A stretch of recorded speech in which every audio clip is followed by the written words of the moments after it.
Et bienvenue dans cette troisième partie concernant on va dire le système d'exploitation du N96.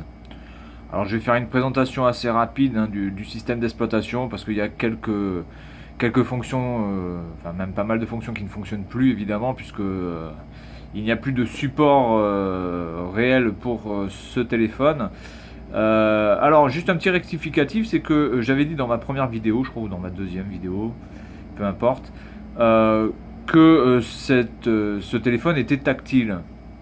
Pas du tout, alors je sais pas ce que j'avais fumé ou quoi que ce soit, mais évidemment que non, puisque Nokia était resté évidemment dans l'optique qu'un téléphone devait absolument avoir un clavier, des touches, par rapport à l'iPhone, qui lui était entièrement tactile.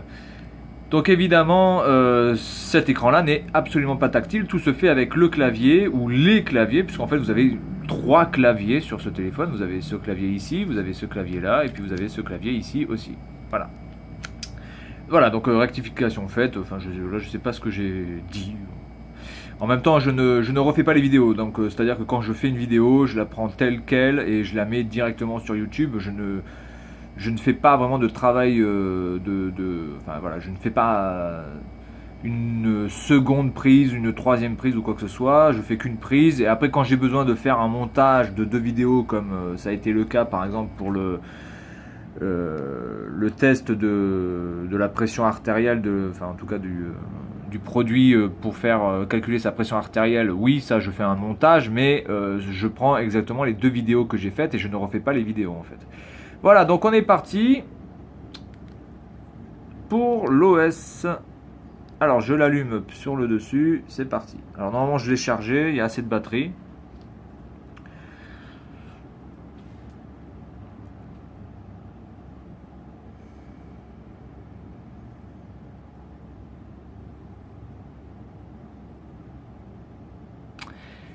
Alors le fait qu'il ne soit absolument pas tactile par rapport à l'iPhone, je pense que c'est ça aussi qui l'a tué parce que je pense que Nokia a voulu mettre beaucoup trop de choses sur son téléphone. Et malheureusement quand vous mettez énormément d'options, énormément de fonctions, si vous avez uniquement le clavier pour aller les chercher, c'est super chaud. Alors déjà, première chose, j'ai été obligé de mettre une carte SIM parce que sinon ça me met tout le temps offline. C'est-à-dire que sans carte SIM, vous pouvez utiliser votre téléphone, c'est-à-dire aller dans les menus, mais par contre c'est absolument pas possible de pouvoir utiliser le Wi-Fi parce qu'il n'y a pas de carte SIM, donc ça vous le met directement offline. Je trouve ça déjà d'une débilité sans nom. Est-ce que je suis connecté ou pas? Normalement je suis connecté, hein. Si tout va bien, il devrait se connecter. Alors, et en plus le message comme quoi, parce que j'ai mis une carte SIM, mais évidemment la carte SIM ne fonctionne plus, et me met tout le temps des messages d'erreur, donc ça j'ai pas réussi à le supprimer ce message. Voilà, donc vous avez ici le menu avec le répertoire. Alors je sais pas si on va bien le voir. Répertoire, ça c'est les nouveaux messages, le calendrier, l'internet, les profils, le Bluetooth et le centre vidéo. Bon, ça c'est sur le dessus. Voilà, vous pouvez naviguer comme ça avec le bouton gauche-droite. Voilà, et au bas vous avez aussi accès à des menus. Donc vous avez, c'est un peu un état des lieux, c'est un peu une sorte de notification. Là on vous dit qu'il y a un Wi-Fi qui a été trouvé.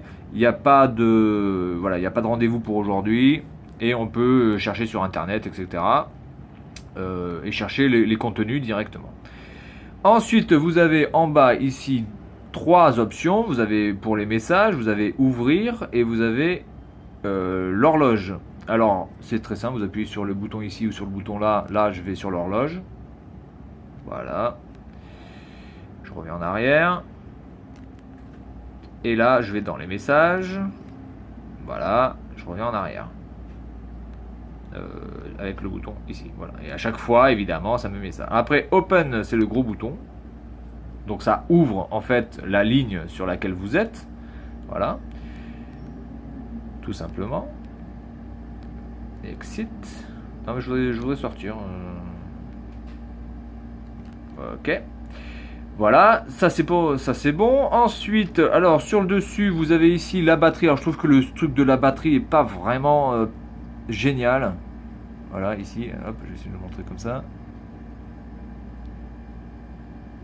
Ah. Voilà, je trouve que le système de la batterie n'est pas... Putain, ça me fait chier ce message. N'est pas vraiment génial, c'est pas vraiment visible. Sur la qualité de l'écran, on est vraiment... Alors c'est pas mal, hein, c'est pas mal, c'est plutôt joli pour l'époque. Ça vaut pas un iPhone quand même, hein. Parce qu'il faut quand même pas oublier que ce téléphone-là était là pour concurrencer l'iPhone. Et quand on voit en fait comment fonctionne ce téléphone, il n'y a pas vraiment, on va dire, de surprise pourquoi ce téléphone-là n'a pas pu rivaliser avec l'iPhone. Voilà. Ensuite, vous avez ici un petit bouton qui vous permet, là, ce bouton-là qui vous permet d'aller au menu. Voilà, avec les contacts, les messages, les cartes, le centre vidéo, les photos, la musique, les recherches, l'internet, les jeux, le store, mais je pense que le store ne fonctionne plus évidemment, les applications et les outils. Les applications, qu'est-ce qu'on a en application? On a calendrier, calculette, horloge, photo, médias, le store et Office. Ah, il y a Quick Office, d'accord, ok. Je découvre un petit peu en même temps que vous, hein, parce que bon, j'ai utilisé un petit peu, mais sans plus. Par contre, le web, alors je voudrais bien être connecté au Wi-Fi.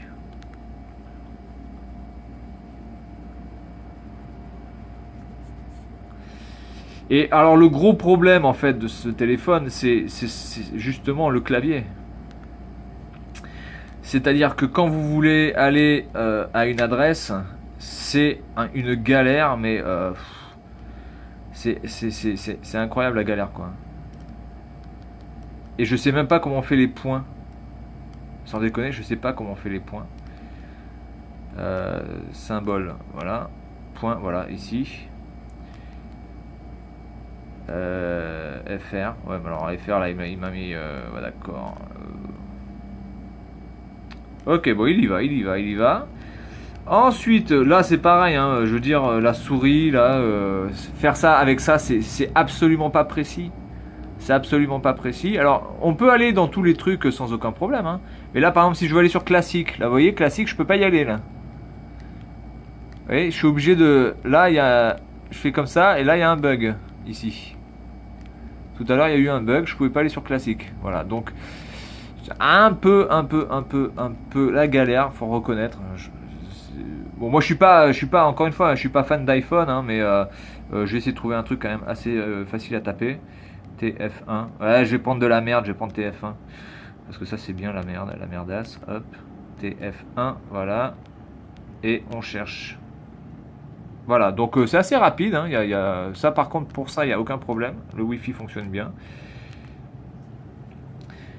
Mais il est évident que pour naviguer sur Internet, quand vous aviez ça et à côté de vous, vous aviez quelqu'un qui avait un iPhone et qui faisait simplement ça pour passer les pages, et en plus sur un écran qui était quand même 2 fois plus grand quasiment que ça, évidemment que le Nokia N96, malgré toutes ses grandes qualités, encore une fois, il a d'énormes qualités ce téléphone, mais il ne pouvait pas rivaliser, il ne pouvait absolument pas rivaliser. J'ai pas envie de dire qu'il était obsolète, mais il n'était plus adapté au marché qu'allaient devenir les smartphones. Maintenant, qu'on soit bien d'accord, Nokia était persuadé que le téléphone clavier physique était toujours de mise, et que c'était toujours sur ça que les gens allaient se tourner, parce qu'évidemment, pour écrire des messages, c'était beaucoup plus facile avec un clavier d'écrire des messages que d'écrire un message des fois avec des claviers qui étaient vraiment pas très optimisés ou quoi que ce soit.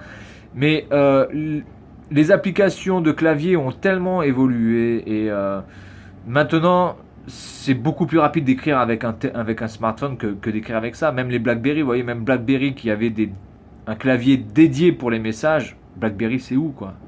Où c'est BlackBerry? Moi, je suis allé on va dire dans les trois fournisseurs d'accès au réseau taïwanais, donc qui sont comparables à ce que peut être Orange, Free et SFR par exemple. Je suis allé dans ces magasins-là, il n'y a pas un seul BlackBerry. Il n'y en a pas un. Il n'y en a pas un BlackBerry, il n'y en a pas un. Voilà, il y en a zéro, il n'y a que dalle. Si vous voulez un BlackBerry, vous devez l'acheter ailleurs. Vous devez l'acheter dans un magasin de téléphone, mais pas dans un magasin qui vous fournit un accès au réseau taïwanais. Et pareil pour les téléphones à touche. Il y en a, mais ils sont relégués au fin fond du magasin. Et généralement, ce sont des téléphones qui sont pour les personnes âgées avec des grosses touches ou quoi que ce soit. Donc, les téléphones étaient de toute façon voués à être tactiles quoi qu'il arrive à un moment donné. Alors maintenant, je dis pas que les claviers physiques n'ont pas d'avantages, ils ont de gros avantages aussi, mais Nokia a complètement loupé ce virage et ils ont mis très très longtemps à comprendre que le tactile c'était là où il fallait être. Alors maintenant, ils font leur Lumia et on va dire que ce sont des téléphones qui sont vraiment pas mauvais, mais ils ont tellement pris de retard que c'est mort. Alors qu'ils étaient les premiers mondiaux, hein, ils ont été les premiers mondiaux pendant tellement de temps que c'était facile pour eux de faire des téléphones tactiles et continuer à peut-être pas forcément être encore les premiers mondiaux, mais en tout cas être dans le top 3, je pense que c'était largement possible pour Nokia s'ils avaient pris le bon virage à temps. Malheureusement, maintenant, ils sont relégués au fin fond du classement. Ils sont derrière Huawei, ils sont derrière Xiaomi, enfin, ils sont derrière Lenovo. Enfin, ils sont complètement perdus, Nokia, en téléphone. Bref, donc cette parenthèse faite là, donc vous aviez ce bouton là pour donc le menu.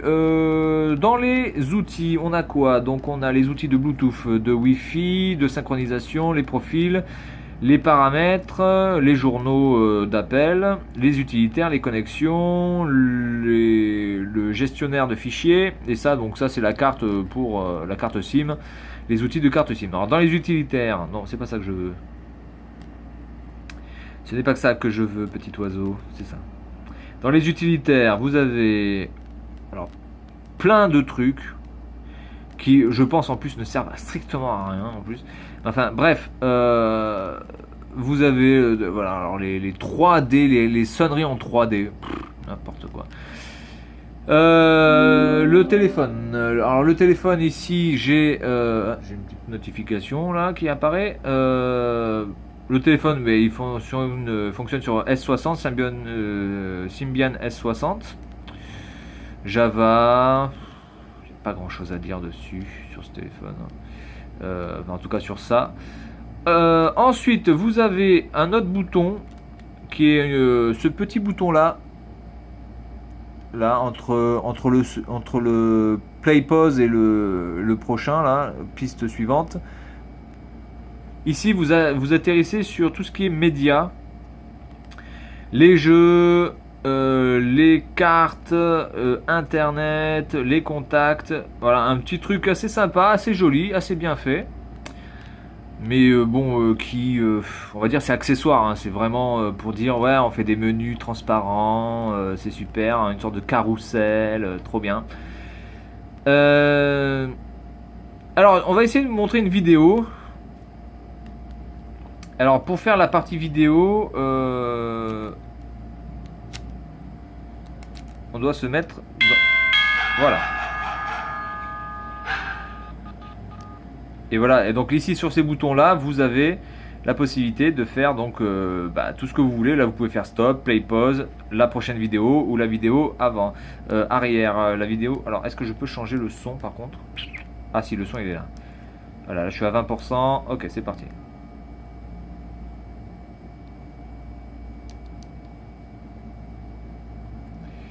Allez, next. Est-ce qu'il y a une next? Non? Allez, on le refait.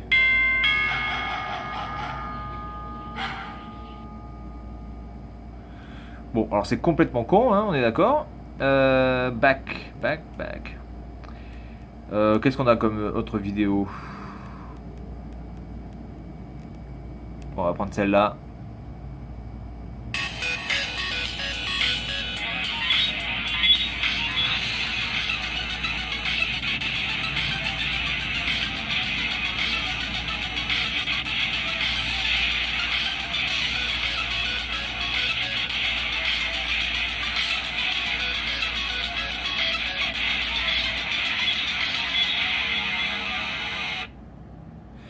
Alors le son est plutôt pas mal, hein, le son est plutôt pas mal, il rend bien. Voilà, donc ici vous pouvez donc gérer tout ce qui est média, donc soit musique, soit vidéo, voilà. Et certains jeux aussi. On peut jouer à certains jeux. Alors les jeux, je vais vous montrer. Je vais vous montrer quelques jeux. Alors les jeux, évidemment, ça fonctionne. Alors là, par exemple, vous voyez, vous avez un bug. Je viens de le remettre comme ça et ça reste comme ça en fait. Donc je suis obligé de refaire ça et de refaire ça pour revenir au format normal. Donc les jeux. Les jeux. Voilà, allez. Alors c'est assez long. Alors je vais vous montrer un jeu qui a été fait par Rovio. Alors je sais pas quand est-ce qu'est sorti Angry Birds, le premier Angry Birds. Je ne sais pas la date. Je ne connais pas la date. Je ne sais pas exactement quand est-ce que il est sorti. Mais là il y a un jeu qui est fait par Rovio aussi.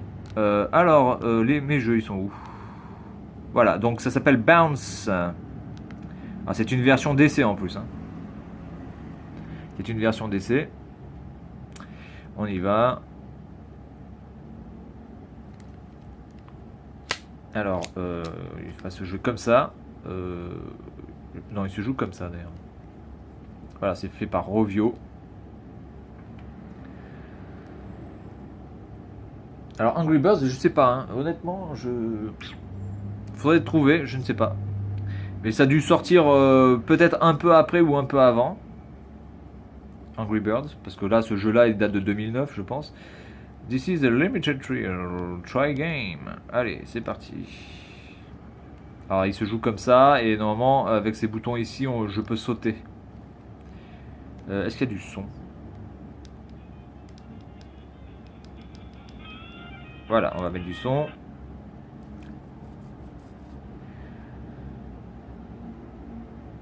Ce qui est un peu con avec ce téléphone aussi, c'est que des fois vous avez ici, là, je tiens le téléphone comme ça, mais en fait le jeu va falloir que je fasse comme ça. Donc ça aurait été bien d'avoir mis le loading dans le bon sens. Parce qu'on passe son temps à tourner son téléphone. Et il n'est pas super rapide non plus ce téléphone.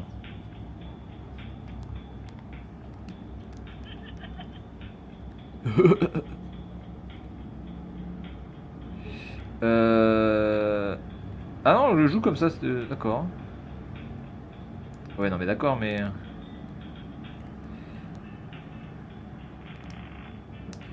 Voilà, donc... ouais, mais pour sauter, non, il faut que je touche sur l'autre bouton, là. Je vois pas comment je vais pouvoir le faire, là. Enfin, bref.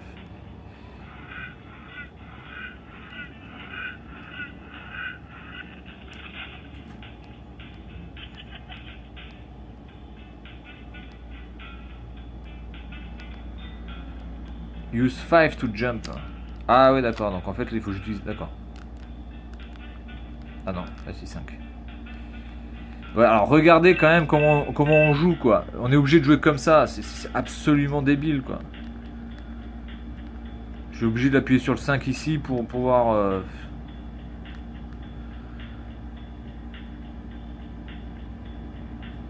Et je pense, il me semble que je pouvais jouer avec les boutons de côté.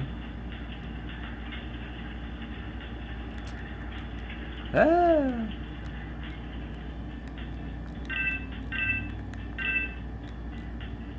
On retrouve un petit peu le design quand même de Angry Birds, hein, on va dire sur les couleurs, sur les personnages aussi un petit peu.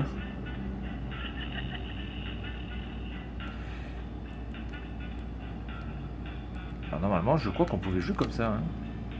Bizarre. Parce que je me rappelle d'avoir joué comme ça, moi. Bref. Moi, je me souviens d'avoir joué... Alors, je sais pas, peut-être que c'était pas avec celui-là. Mais si, il me semble que c'était avec celui-là. Bref. Voilà, donc les jeux sont plutôt pas trop mal. Ça peut aller. Ensuite, les photos. Alors, la photo, on peut atteindre la photo directement en appuyant sur le bouton ici. Mais il faut appuyer... Alors, si vous appuyez qu'une fois, ça va pas. Si vous appuyez une fois, ça va pas. En fait, il faut appuyer longtemps. Il faut rester appuyé. Voilà. Et là, vous avez la photo. Alors, moi, je trouve quand même que... J'ai regardé quelques petits tests sur les photos. Ça passe vraiment juste pour de l'impression papier, en fait. Hein. faut pas s'attendre à des miracles avec cet appareil photo. Pourtant, vous avez un truc marketing de fou en vous disant Carl Zeiss, blablabla. Mais c'est très très très médiocre. Hein. Alors je sais pas, le 3GS de l'iPhone 3GS, je sais pas la qualité de photo du 3GS, je me rappelle plus. Mais je pense que ça devait être au moins équivalent, si ce n'est meilleur que ça. Très très déçu de l'appareil photo. Je trouve que l'appareil photo est vraiment pas très bon sur ce téléphone. Ensuite, quoi d'autre? Pas vraiment autre chose. Après, bon, vous avez le lecteur vidéo, lecteur musical, etc. Bon, ça, passons. Le Bluetooth. Allez, je vais regarder si le Bluetooth ça marche. Je vais mettre mon enceinte en Bluetooth. Hop, voilà. Oui, on s'en fout de ça. Alors, Bluetooth. On, show to all. No pair device. No block device. Ok. New pair device. Show open apps. New pair device. Ah oui, voilà. Alors ce téléphone, je l'ai que... Ah voilà, Bluetooth speaker. Oui, ben c'est bon, tu l'as trouvé.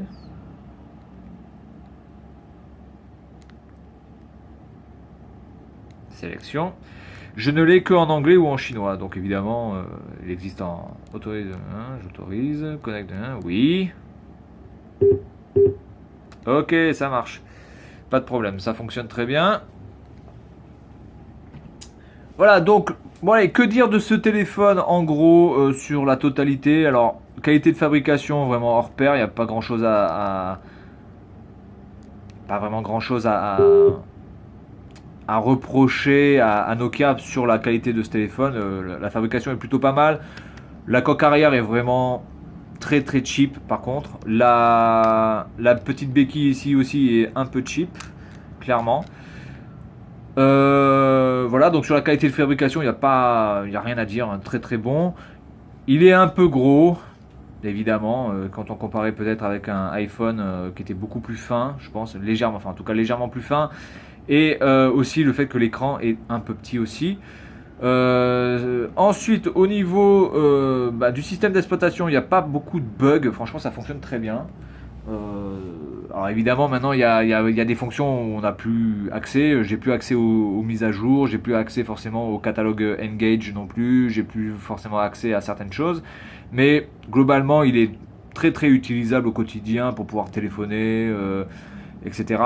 La partie internet, moi je suis désolé, je vois pas comment on peut aller sur internet avec un téléphone pareil quand vous avez à côté un iPhone. Donc évidemment, les gens qui voulaient aller sur internet ou quoi que ce soit, eh bien prenez un iPhone et ne prenez pas ce téléphone là.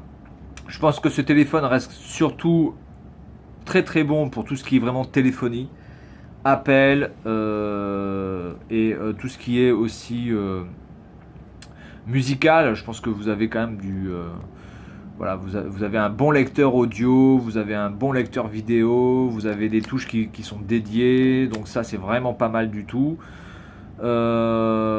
Les connectiques sont nombreuses et standards, à part pour le charger, puisque vous ne pouvez pas charger par le micro USB, vous êtes obligé de charger par le chargeur classique Nokia. Sinon, vous avez quand même une micro SD qui va jusqu'à 32 Go, c'est vraiment pas mal. Voilà. Ensuite, les photos restent vraiment très très médiocres. Je trouve que vraiment là, Nokia aurait pu faire quelque chose de beaucoup mieux. C'est pas non plus mauvais, hein, mais ça casse pas des briques, clairement. Voilà, donc ça c'est un peu limite. Voilà, donc ce téléphone a été, on va dire, un bid face à l'iPhone, et je pense que ça ne pouvait être que son destin. Il ne pouvait pas y avoir autre chose qu'un flop, parce que dans un usage au quotidien, quand vous avez encore une fois quelqu'un qui est à côté de vous, fait des glissés, fait des copiés, fait des zooms comme ça, alors que là vous êtes obligé, quand vous voulez faire un zoom, certainement d'aller dans les options et de demander de faire zoom avant, zoom avant, zoom avant 3 fois. Vous êtes obligé de faire 4 ou 5 manipulations pour pouvoir faire un zoom, alors qu'à côté vous avez quelqu'un qui fait ça.